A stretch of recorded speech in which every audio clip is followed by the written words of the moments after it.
Hi guys! Morning! Welcome back to the channel. Where to next? Where in the world are we? Tenerife. Tenerife. We've just docked at Santa Cruz de Tenerife. We're on a cruise, the Ventura, P&O Ventura. And this is the midpoint of the cruise. Except it's not for us. It's the end point for us because we have decided to cut the cruise short and we're going to fly home to Alicante today. So on today's video, we're going to be taking you for a little look around Santa Cruz because we've got a couple of hours before our flight, and then we will let you know why we've decided to fly back to Alicante and cut our cruise short.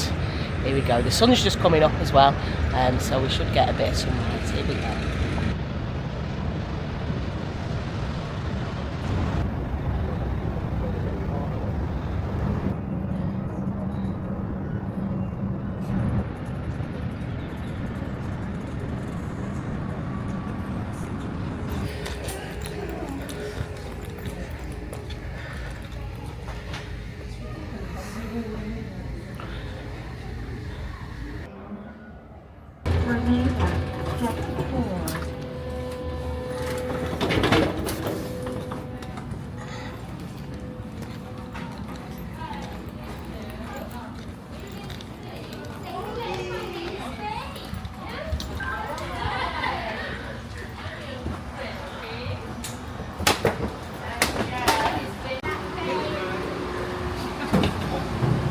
Watch your back. Yeah.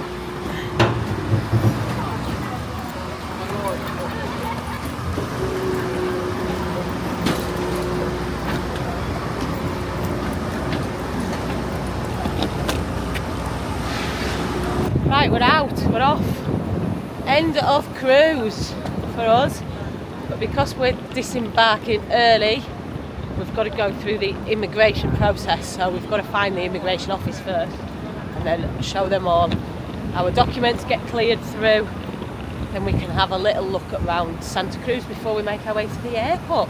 To be telling you all about what we've been getting up to on this cruise as we go along, and telling you why we're leaving as well.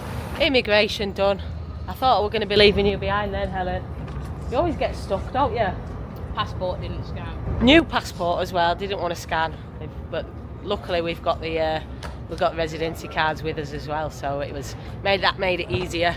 They've sent us through on our way. Right, next thing to do, find somewhere to drop our luggage off for a couple of hours, so we can have a couple of hours exploring this town before we go to the airport. So we're going to just find ourselves some luggage lockers, storage lockers, put our stuff in there and then go for a wander.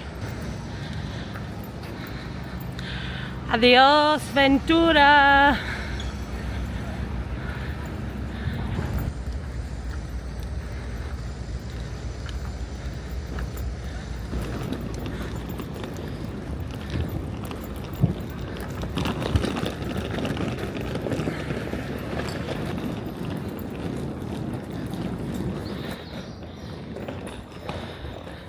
That's the luggage dropped off then.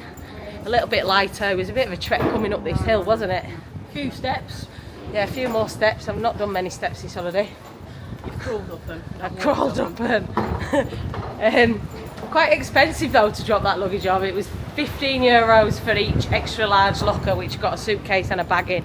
But so €30 for a full day. We're only going to be here for a couple of hours, but there's no worse than lugging your luggage round with you, so it's worth it to give us an extra half day exploring this part of Tenerife.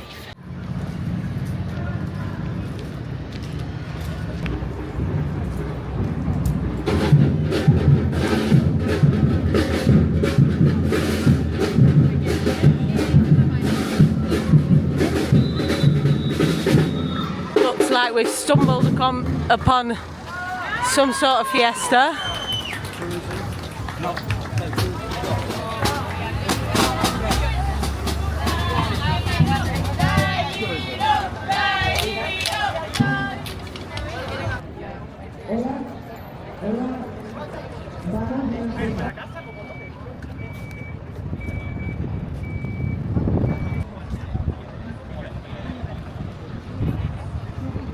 We made our way to Castillo de San Cristobal, where we were expecting to see a big castle. Quite a big castle, but yeah, it's That's it.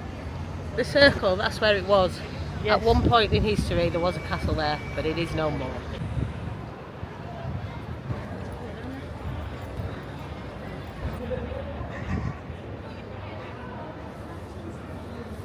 I would say on first impressions this place has got more of a city feel to it than a tourist town. Yeah, so it's a working city, isn't it? Working city, yeah.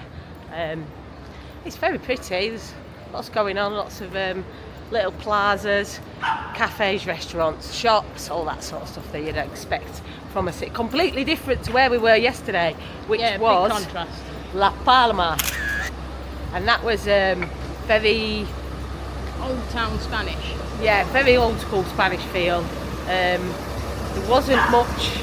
There was a small town with cafes, shops and all that, but it was much more spread out than here. We got on the bus, didn't we? We got off the ship and we jumped on the bus and we went to Playa de los Cancajos. I think I said that right. There was only a couple of other people when we got there at that beach, and we decided to go snorkeling. Helen went to play with some crabs. You met a friend, didn't you? Yeah, there was lots of rock pools about, lots of interesting stuff in the rock pools. Yeah, then we had a little snorkel, first ever snorkel in the Atlantic Ocean, which was nice. Not that impressive, there wasn't too many fish to see, but it was Yeah, the sea wasn't that clear, was it? it was a bit rough in all honesty, wasn't it? Yeah, getting in and out of the water was quite hard work. I think I crawled out the water at one point. We were bobbing about a fair bit, but we enjoyed it. It was nice and refreshing. And then we went and had some typical tapas from La Palma, which was a bit weird as well. Potatoes were good, but then pork scratching things, Or like soggy pork scratchings. they weren't my cup of tea either. No. And then we had another nice night on the ship last night, and then today we woke up here. So yeah, Have a quick wander around. have a quick wander around. We're going to try and find this little park that's somewhere around here as well, and then we'll sit down and we'll tell you a bit more about our decision to leave the cruise early. Why on earth would we do that? You'll find out soon enough.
Alright, we found ourselves a bit of shade to sit down, put our feet up, and I'm going to explain to you now why we've decided to abandon ship and cut our cruise short and fly back home to Alicante almost a week early. Two very big reasons. One called Bertie, one called Hulk. Our doggies, our little fur babies. They're absolutely fine, but we do worry about them constantly. And we miss them loads. We miss them every day. I know people are going to think, like, some of you watching will know exactly how we feel. Some of you are going to think we're absolutely bonkers because we paid full price for the cruise, which was 14 days, and we're heading back home on day six. On day 6. But they're getting on a little bit, our two boys, and we've not really left them for longer than a week for a lot of years, not since they were pups. Yeah, so we're a bit worried they might not be speaking to us when we get back. Well, they might not want to come home. Yeah. We leave them too long. Because they do get spoiled. They get spoilt rotten. Yeah. But yeah, we do worry about him. Hulk gets poorly quite a lot. He's got a very sensitive stomach, and he's a little poorly boy, isn't he? Yeah. So we're just worried that 2 weeks will be too long. And this was the main reason why we went on this cruise, was to see our friends Karen and Matt getting married, wasn't it? Yeah, that was a reason for going. Yeah. And it also gave us a good chance to have a bit of a taster of a cruise, because we've never done one before, and we've never really fancied doing one before, if I'm quite honest. It's not the whole ship thing didn't really appeal to us. The part where you're getting on and off and you're seeing a lot of places in a short period of time, that is fantastic. But the actual cruise ship, which is, as we've said in previous videos, basically just a big floating hotel, that just never appealed to us, has it? Because when we go away, we like to be out and about. The good thing about this is, though, what I did like is that you're asleep while you're travelling. Yes, you make good use of your sleeping time because you're waking up in a different port. But the first few days that we were stuck on a boat, we called it a boat again, we've been told off so many times for that. Stuck on a ship, there's lots going on there, the food's great, it's a very, very good hotel, floating hotel, I would say. And the staff are fantastic, they are really helpful. Oh, yeah. Really chatty, smiling. P&O staff have been amazing from start to finish, even from the check-in process. They were all really, really getting you in the mood for your holidays. But yeah, a hotel is just not our kind of holiday, and a ship, even though there was lots going on, like I say, food was great, entertainment at the start, I wasn't right impressed with the entertainment, but they stepped it up, didn't they, in the middle of the cruise. And then we sort of didn't feel like our holiday had started until we first landed at the first port, which was, I can't even remember, Madeira. And we had 2 days ago. 2 days ago, yeah, we had a fabulous time in Madeira, and since then, yeah, I really enjoy the getting on and off at different places. I think, would you do another cruise, Helen? I definitely do another cruise, but not with so many sea days at the start. I felt a bit caged. Yeah, that started us off on the wrong foot, really, didn't it? We did feel like we were kind of stuck with, and we rushed round trying to do everything. We went shuffleboard, table tennis, golf, normal tennis, quizzes, bingo, karaoke. We sort of got that all done in the first day, and then we were like, oh, what are we going to do now for the next 3 days? Luckily we did have the wedding, which was fabulous. Oh, it was a really good day, that was. Getting married at sea, a beautiful ceremony as well, and married by the captain. Yeah, it's the captain that marries you. In Bermuda. And you get your honeymoon rolled into it as well, so it actually worked out. What they paid for their wedding and honeymoon in one is much cheaper than you pay for a traditional wedding and honeymoon. If you are thinking about getting married on a ship, I would say it's a very good way of doing it, to be honest. Yeah. So yeah, we wouldn't be rushing to do another cruise again, but we wouldn't rule it out, would we? No, definitely not. And I think if we did do another one, we'd definitely look for one that has your first port stop very early on, maybe second, third day, and then a sort of a sea day in between, or even not, just stopping off at somewhere every single day, because I really like that side of it. I must say though, I'm still finding I've got a bit of a sway on me, even though we've got off the boat. Definitely still got sea legs. Yeah. Don't know how long that'll last for, we'll find out, won't we? But thank you for watching. I hope you've enjoyed our other videos about the cruise. Check back and have a look at them if you haven't seen them. Subscribe, give us a big thumbs up, and we'll see you on the next episode of Where To Next, which may well be from England. When are you going to England? What have we got waiting for us when we get back? Oh yes, we're going to be picking up our camper van when we get back. Yes, because so we could be anywhere in Spain. Who knows? Where to next? Who knows? But we'll see you there. Thanks for watching, guys. Bye. See you later.